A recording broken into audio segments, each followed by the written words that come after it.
Today, the workplace is more dynamic and diverse than it's ever been. 4 generations coming together to contribute to our economy's growth.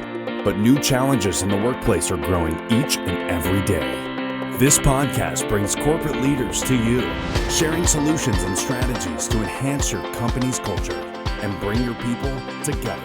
Rise Up For You presents its newest podcast series, Workplace Solutions. People matter.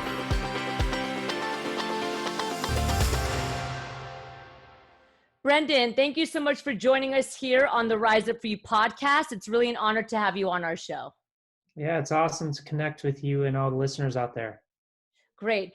So I always like to start off the show by letting the audience get to know our guests in your own words. They already heard your bio ahead of time, but tell us a little bit about yourself and the great work you're doing.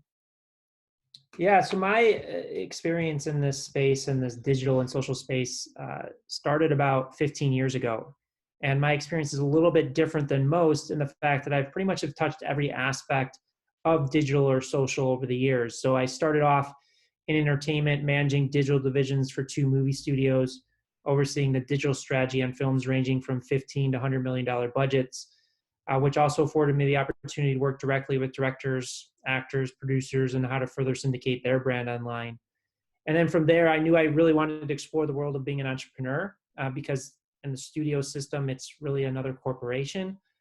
So I left and started building technology platforms and licensing them back to big media companies. So I built platforms and partnered with the likes of MTV, Vice, Viacom, Yahoo, Paramount, Lionsgate.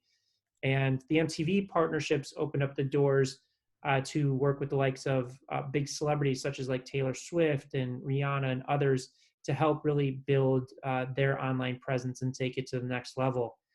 And then from there, got heavily involved in the paid advertising space and helped advise one of the largest social paid optimization firms where we were managing tens of millions of dollars a year for Fortune 100 and 500 companies on YouTube and Facebook and Instagram.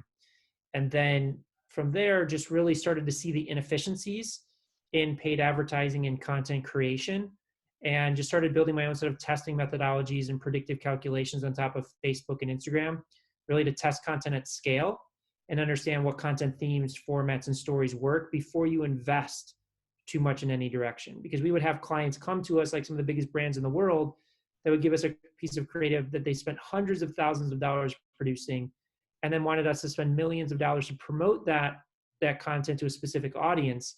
And when I would ask them, well, how do you know that that piece of creative is going to resonate with this audience to the tune of spending all of this money? 9 times out of 10, they didn't have the analytics or data to support that decision. So I saw this as a recurring theme over and over again. And sure, for a big corporation, you could, miss on a few of those and not impact you, but it's not a long strategy. And for the rest of us, we don't have that kind of money to risk. We don't have that type of money to invest.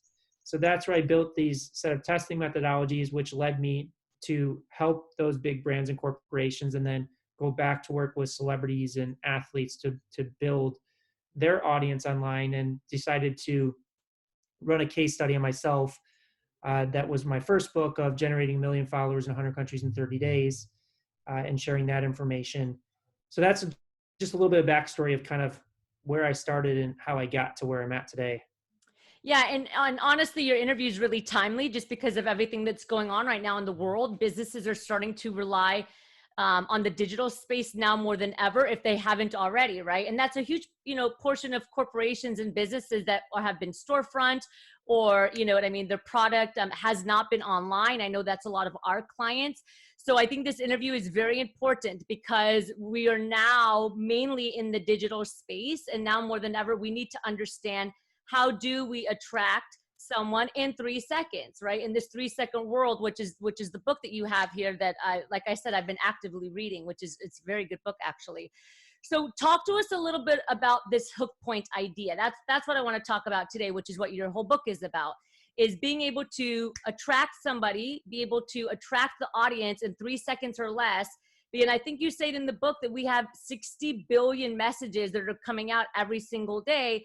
How do we stand out in a world with that much, consumption? How are we even seen? Yeah, I mean, very well put. And you hit it right on the head, is that the world is really shifted and transformed. over the past 5 to 10 years, and even more so today with COVID impacting significant amount of businesses. And as you pointed out, there's 60 billion messages sent out on digital platforms between social media, emails, text notifications, direct messages, whatever it may be. And in addition to that, Forbes recently released an article that said the average person is exposed to between 4,000 and 10,000 ads a day. Yeah. So what that means is the average person is actually ignoring 4,000 to 10,000 ads a day. And when you look at all of that, it shows you clearly that we no longer live in a world where you're just competing against your direct competition. You're competing against every piece of content. You're competing against every business for attention. So like it or not, you're competing against LeBron James. You're competing against Netflix. You're competing against Paramount, all of these content juggernauts. So when you look at that, your first job as a marketer or a business owner is, how do I just get somebody to stop and pay attention to what I have to say? Because if you don't, they'll never get to your genius. They'll never get to your story. They'll never get to your product and service. And that's so overlooked in today's world. And really, this concept of a hook point comes down to really 3 core pillars. The first one is, how do I just get somebody to stop in that first 3 to 5 seconds? And what we talk about a lot is a pattern interruption. So if you imagine somebody scrolling through Instagram, they just watched LeBron James dunk, they watch the latest Netflix trailer, they watch, Kevin Hart tell a joke, and then comes your content that shows up. How are you going to get somebody to just stop and not scroll past? Because the minute somebody scrolls past, you're showing the algorithms that your content's not retaining attention, and they'll suppress it right away. So that first job is creating that pattern interruption. So people want to say, listen, this is interesting. I'm going to listen to more of this, or I'm going to watch more of this. Then goes to the second pillar is, okay, now you have their attention. How are you going to maintain that attention? What is that story that you're going to tell that's going to capitalize on the attention? And this is where clickbait falls flat. We're not talking about clickbait here. Clickbait is you just grab their attention, you mislead them with the story that you're going to tell, and then it falls flat and you lose the attention that you've built. And this is critically important when we talk about social media, is these are the 2 most important elements that the algorithms look at. Are people stopping? And on Facebook, Instagram, Snapchat, TikTok, are they stopping and watching YouTube in the form of a click? Are they clicking on the thumbnail and headline? And then how long are people consuming that content? How long are they retaining? And if you do those 2 things, you will ultimately have success. You will go viral. You'll reach as many people as you can imagine. If you don't do either one of those things, you're lost. You're not going to have success. It's like I tell people, like if you were given 1 million followers tomorrow, but you didn't have the ability to get people to stop, and you didn't have the ability to retain that attention, it doesn't matter, because you're not going to reach most of those people, because the algorithms are going to suppress that content, because they have one single business model, and that is to retain your attention for as long as possible. So with that business model, what are they going to do? They're going to push the content that retains people the longest period of time to the top, and everything else is going to fall to the bottom. Is if you just opened up Instagram right now, there's probably over 1,000 pieces of content it could seed to you based on all the people that you follow, all of the content that you've engaged with. Thus, it can't serve you all 1,000 pieces of content. It has to prioritize. Well, what are the first 5, 10, 15 posts I'm going to do? And that's what happens when people amass large audiences and don't have significant engagement. It's less about the fact that they have an unengaged audience, or that they're fake followers or fake audiences, that they're not playing to what the algorithms are looking for, and thus they're getting reach suppressed. And the final third core pillar is, do people believe what you're saying? Do people trust it? Does it come off credible? And all 3 of these key pillars have to come together in order to create a successful hook point. Is you need to get somebody to stop, you need to get somebody to listen to the story, and you need to get somebody to believe it and trust it. And if any one of those 3 pillars are missing, it ultimately falls flat, and you struggle to have success in today's new world. Yeah, I really like how you broke that down, Brendan. Thank you, because I think that's so important. So I have some questions around what you just said, because I think we can understand that sometimes somebody can have a really enticing hook point, like a celebrity, for example, right? I mean, they could put a picture of themselves, and we're going to stop if we like LeBron James, right, or Kim Kardashian. But let's say you're, that small town business that's really trying to get out there and build an audience. What would you recommend? Would you recommend text? Would you recommend video? Or what's your recommendation there for somebody that really needs to grab them with the hook point? Well, you first start off with what are your strengths and what are your weaknesses? What can you pull off? That's the first place to start. Now, you can create successful hooks with any form of medium. You can do it with text, you can do it with image, you can do it with video. What we see is if you can do video well, that is going to be your best asset. But there's a lot of people that can't do video well. And there's a lot of variables that go into making a successful video. You have pacing, you have tone, you have performance, you have captions, you have all of those things versus a visual thing like text or image. It's a little bit easier to pull off and it can be effective, but typically we see video as the best form. But again, I don't want to say that you have to do video to be successful. There's multiple ways to be successful on social media, and really understand what is your strength, what are the hooks that you feel are going to get somebody to stop and pay attention. Great. That's awesome. And I think I know the answer to this, but I just want to bring it up anyway.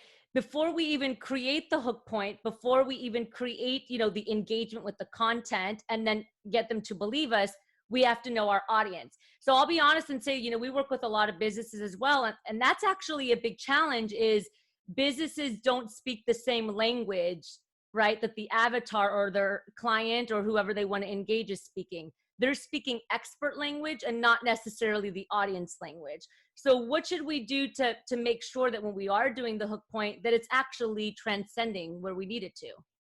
You're spot on. First off, no matter what, most people, when they're designing content, they're designing it for themselves and not for the audience. And that's typically where it falls flat. And what you talked about with the avatars and really understanding their avatars or the customers you're trying to reach, you got to take yourself out of that expert mode and really dive in. And one of the things that I like to advise people on, there's a huge difference between what a consumer wants and what a consumer needs. And oftentimes an expert will lead with what somebody needs and not what somebody wants. And it falls flat because the customer may not know they need that. They may not really want that. So I can give you two examples. There's a friend of mine that I interviewed in the Hook Point book that sold over $1 billion worth of product on social media.